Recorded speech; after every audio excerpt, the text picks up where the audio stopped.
भारत माता की, भारत माता की, राज मैया की। देखो आज चारों तरफ पापड़दा की इस पुण्य धरती पर जवानी नाच रही है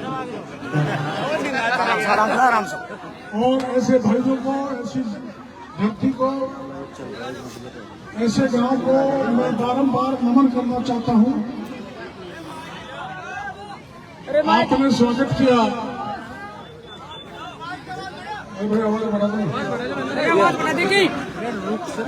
आपने स्वागत किया, इसके लिए पूरी बस्ती का, आसपास के गांव के भाइयों का, पूरा पचवाड़ा का मैं तहे दिन से बहुत बहुत धन्यवाद देना चाहता हूं।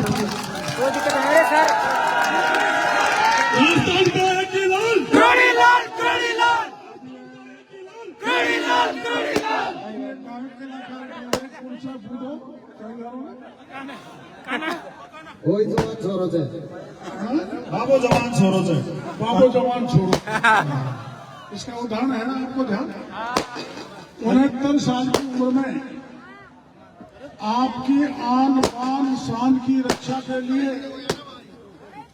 मैं रात को 3 बजे आमागढ़ में चढ़ के सुबह 6 बजे झंडा, तो मैं बुढ़ा नहीं हूं, मैं 69 साल, अब 73 साल का जवान हूं। और आपका अगर ऐसा ही प्यार बना रहा, ऐसा ही सहयोग बना रहा, ऐसी कृपा बनी रही, ऐसा ही आपका प्यार भरपूर मिलता रहा, तो मैं सदा जब तक तन में प्राण में जवान ही बना रहकर आपकी सेवा करता रहूंगा। इस बात का भरोसा करो। सुभाष चंद्र बोस ने कहा था, आजादी के युद्ध, आजादी के संग्राम के समय देश की जनता को आह्वान किया था, तुम मुझे खून दो, मैं तुमको आजादी दूंगा। उन्होंने देश की आजादी के लिए प्राण न्यौछावर कर दिए। मैं जवान उपस्थित भाइयों को यही कहना चाहता हूं, तुम मुझे साथ दो, मैं तुमको अधिकार दिलाऊंगा हर तरह का। और आप जानते हैं, मेरे बहुत दिनों बाद ये कार्यक्रम आज पापड़दा में हुआ, और पापड़दा इस इलाके का बहुत बड़ा गांव है, जो बहुत पूरे इलाके पर असर डालता है। असरदार लोग हैं, असरदार गांव है। और जब नए साल में पापड़दा ने मेरा स्वागत कर दिया, तो मानो अब मजे ही मजे हैं। नए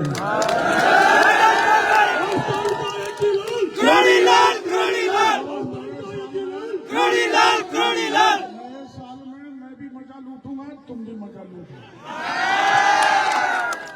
आप सभी जानते हैं कि मैं राजस्थान की सरकार में कृषि मंत्री हूं।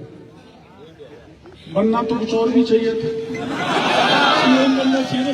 लेकिन ना मैं वो नहीं कह रहा, मेरा कहने का भाव दूसरा है। मैं जवानों का मंत्री बनता, मैं 1 साल तक, 1.25 साल तक मंत्री पद नहीं संभाला। आपको पता क्यों नहीं संभाला? मैंने दौसा में जब मोदी जी आए थे तो ये घोषणा की थी कि अगर ये सीट मैं नहीं जीता सका लोकसभा में, तो मैं मंत्री पद से इस्तीफा दे दूंगा। बयान आया था, अखबारों में छपा था, मीडिया पे चला था, टीवी पे चला था। मैंने नैतिकता के नाते इस्तीफा दे दिया। और उससे पहले कब इस्तीफा दिया था? जब आपके आरक्षण के साथ छेड़खान हो रही थी, तब मैंने इस्तीफा दिया था। इन 2 उदाहरणों से आप समझ सकते हो कि मेरे को सत्ता या पद का कोई लोभ नहीं है। आप पे कभी भी किसी भी प्रकार की, किसी भी जाति पर अगर कोई समस्या आएगी, उसकी लड़ाई लड़नी पड़ गई, तो डॉक्टर किरोड़ीलाल बड़ा से बड़ा पद ठुकरा के आपके बीच में आ जाएगा। इस बात का भरोसा मैं सभी भाइयों को देता हूं। और मंत्रियों के नाम सुने कि नहीं सुने मैं उसमें नहीं जानता, लेकिन मैंने हिंदुस्तान में ये स्थिति पैदा कर दी कि जो नकली खाद बेचेगा, नकली बीज बेचेगा, घटिया दवा बेचेगा, मोदी जी से मेरी बात होती है। देश के कृषि मंत्री केंद्र के शिवराज चौहान जी जयपुर में घोषणा करके, दिल्ली में घोषणा कर दी कि जो किसान के साथ धोखा करेगा, नकली बीज, खाद, पेस्टिसाइड देगा, उसको 10 लाख से 20 लाख का दंड देंगे और 10 साल की सजा देंगे। ये कानून कैसे बना? कानून कौन ने शोर मचाया? डॉक्टर किरोड़ीलाल ने पूरे देश में इस बात का शोर मचाया कि किसानों को ठगा जा रहा है, किसानों को लूटा जा रहा है, किसानों के साथ छलावा किया जा रहा है, किसानों के साथ कैसा भी विश्वासघात नहीं होने देंगे। इसकी जिम्मेदारी डॉक्टर किरोड़ीलाल की पापड़ का मैं कहना चाहता हूँ।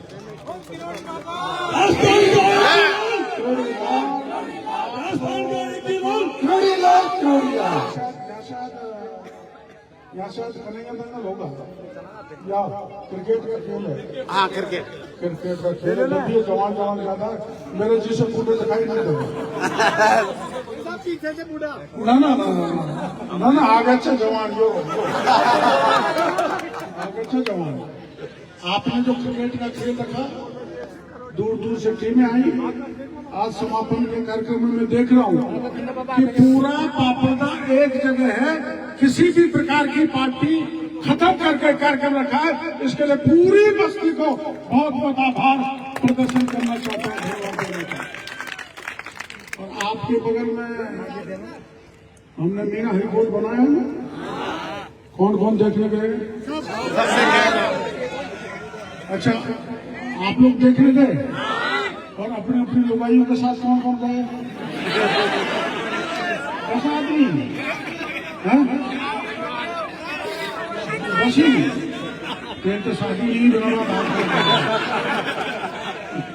इसकी शादी नहीं करने मेरी घरवाले के साथ कोई दूसरी को तो नहीं लेंगे। वो हाईकोर्ट बनाया। उस हाईकोर्ट का आजकल के बच्चों को पता नहीं होगा। ये 84 जो यहाँ के गांव है पचवाड़ा के, उन्होंने एक बड़ी लड़ाई लड़ी जिसमें मैं भी शामिल। जो गलत काम इस इलाके में हुआ उसका दंड हमारे पटेलों ने दिया और उस पर पुलिस हमारे पटेलों को पकड़ के ले गई। 14 पंचों को छुड़ाने के लिए यहाँ बड़ा आंदोलन हुआ था और आज तक पता नहीं, गिरफ्तार करने के बाद, जमानत खारिज होने के बाद, जब बहुत तादाद में यहाँ पर जनता इकट्ठा हुई तो कलेक्टर एसपी किस कानून को तोड़ के मरोड़ के कैसे पटेलों को यह हाई कोर्ट में सुपुर्द कर गए। यानी हमको जमानत के लिए हाई कोर्ट नहीं जाना पड़ा, इसलिए इस जगह का नाम रख दिया मीना हाई। और यहाँ पर हमने पेड़ लगा रखे, यहाँ पर फव्वारे लगे हुए, यहाँ पर स्विमिंग पूल है, बहुत अच्छा है। कौन कौन तैरे उसमें? अरे तो इतना बड़ा नहीं बना जो डूब जाओ। और इसमें मैं 2 चीज और बनवाने जा रहा हूँ। यहाँ के बच्चों के लिए कौशल शिक्षा का केंद्र बना रहे, जिससे बच्चे स्किल की ट्रेनिंग लेके उनकी नौकरी लग सके। स्किल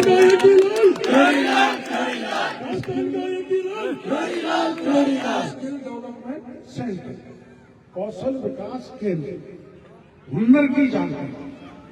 क्योंकि बड़ी बड़ी डिग्री लेके तो जवान बैठ गए, लेकिन उनकी नौकरी नहीं लग रही, तो उनको हुनर सिखाना पड़ेगा। कंप्यूटर है, लैब है, लैपटॉप है, अपना आईटी का मामला है, एआई का जमाना है। इसलिए ऐसी चीज सिखाने के लिए यहाँ पर एक केंद्र खुलवाने का काम करूंगा आप लोगों के लिए। दूसरा, यहाँ पर बच्चियों के लिए बड़ा कॉलेज समाज की तरफ से ही बना के मैं दूंगा, जिसको समाज संचालित करेगा और बच्चों को पढ़ाएगा। तीसरा, जो बच्चे डॉक्टर, इंजीनियर, IAS, IPS नौकरी में जाना चाहते हैं, उनके लिए सबसे बड़ा कोचिंग सेंटर हम मीना हाई कोर्ट में तैयार करके देंगे। वहां इस समय 24,000 पेड़ है, 17 तरह के पेड़ है, मीठे भी हैं, कड़वे भी हैं, आम भी है और क्या है, जामुन है, अमरूद है, और जामुन में खटास होता है, और अमरूद है, नींबू और चीकू। चीकू बहुत अच्छे हैं। तुमने कभी खाया चीकू? हाँ, यहाँ ना बाजार में खाया है। बाजार में खाया है, मीना हाई कोर्ट में नहीं खाया। वहाँ आओ, चीकू खाओ, लेकिन पेड़ों को मत तोड़ दो, लूटना मत। आपके लिए एक ऐसी जगह तैयार की है, केवल आपके लिए नहीं, पूरे राजस्थान। और ये कुछ दिनों बाद पर्यटक स्थल बन जाएगा। इसमें अब तक 50 करोड़ रुपए खर्च कर दिए। इतने ही रुपए और खर्च करके इसको सबसे बड़ा हिंदुस्तान का स्थान बनाने की कोशिश करूंगा। इस बात का भरोसा मैं आप भाइयों को देना चाहता हूं। और क्रिकेट के उन भाइयों को बधाई देना चाहता हूं जो जीते हैं,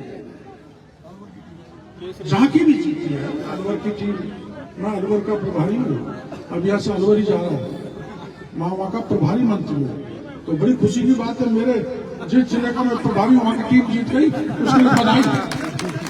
लेकिन जो हार गए उनको कहना चाहता हूँ, निराश मत हो, घबराना मत। हार में जीत छुपी रहती है। 1980 के चुनाव में मैं पहला चुनाव लड़ा, जब 26 साल का था। मेडिकल कॉलेज से पढ़ के आया था, MBBS करके आया था, 2 साल नौकरी करी थी और पहला चुनाव हार गया। लेकिन मैं घबराया नहीं, मैं हटा नहीं, मैं हिम्मत के साथ खड़ा रहा और 85 में चुनाव जीत के मैं विधानसभा में पहुंच गया। और एक बार तो यहाँ की जनता ने ऐसा आशीर्वाद दिया कि मेरे को किसी चांद से मेरी पार्टी ने निकाल दिया। लेकिन पार्टी ने निकाला तो कांग्रेस, BJP की दोनों की जमानत जब्त करके मेरे को लोकसभा में भेजने का काम आपने किया। मैं आपको इस एहसान को नहीं भुला सकता। मैं आपको निमंत्रण देकर जाना चाहता हूं कि आपस के झगड़े झंझट को छोड़कर कोई भाई भी मेरे पास आएगा, कोई जाति का आएगा, किसी धर्म का आएगा, किसी पार्टी का भी आएगा, किसी भी इलाके का आएगा, मैं उसकी सेवा करने का वादा करके जा रहा हूं। ये सूर्य महाराज, और मैं रोज 2-2.5 घंटे एयरपोर्ट पर बैठता हूं, लोगों की सुनवाई करता हूं, ठट्टा मसखरी भी करता हूं, मजाक भी करता हूं। बहन बेटियां भी आती हैं, किसान भी आते हैं, जवान भी आते हैं, नौकर सरकारी भी आते हैं। तसल्ली से उनकी समस्या सुनता हूं और समाधान करने की कोशिश करता हूं।